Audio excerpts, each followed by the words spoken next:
Josué, chapitre 5. Lorsque tous les rois des Amoréens, à l'occident du Jourdain, et tous les rois des Cananéens, près de la mer, apprirent que l'Éternel avait mis à sec les eaux du Jourdain devant les enfants d'Israël, jusqu'à ce que nous ayons passé, ils perdirent courage et furent consternés à l'aspect des enfants d'Israël.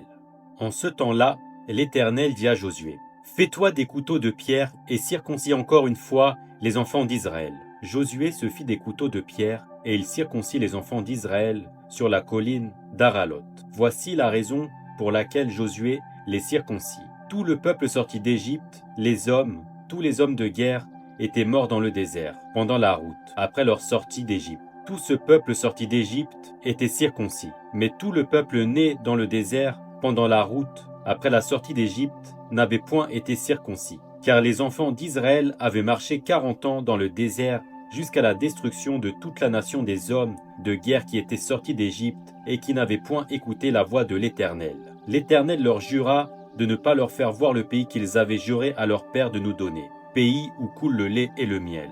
Ce sont leurs enfants qu'il établit à leur place. Et Josué les circoncit, car ils étaient incirconcis parce qu'on ne les avait point circoncis pendant la route. Lorsqu'on eut achevé de circoncire toute la nation, ils restèrent à leur place dans le camp jusqu'à leur guérison.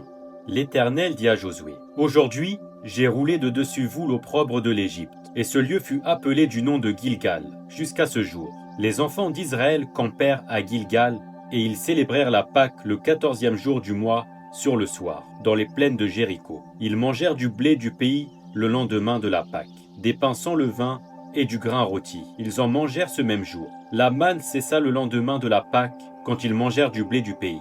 Les enfants d'Israël n'eurent plus de manne, et ils mangèrent des produits du pays de Canaan cette année-là. Comme Josué était près de Jéricho, il leva les yeux et regarda. Voici un homme se tenait debout devant lui, son épée nue dans la main. Il alla vers lui et lui dit, « Es-tu des nôtres ou de nos ennemis ?» Il répondit, « Non, mais je suis le chef de l'armée de l'Éternel. J'arrive maintenant. » Josué tomba le visage contre terre, adora et dit, « Qu'est-ce que mon Seigneur dit à son serviteur ?» Et le chef de l'armée de l'Éternel dit à Josué, « Ôte tes souliers de tes pieds, car le lieu sur lequel tu te tiens est saint. » Et Josué fit ainsi.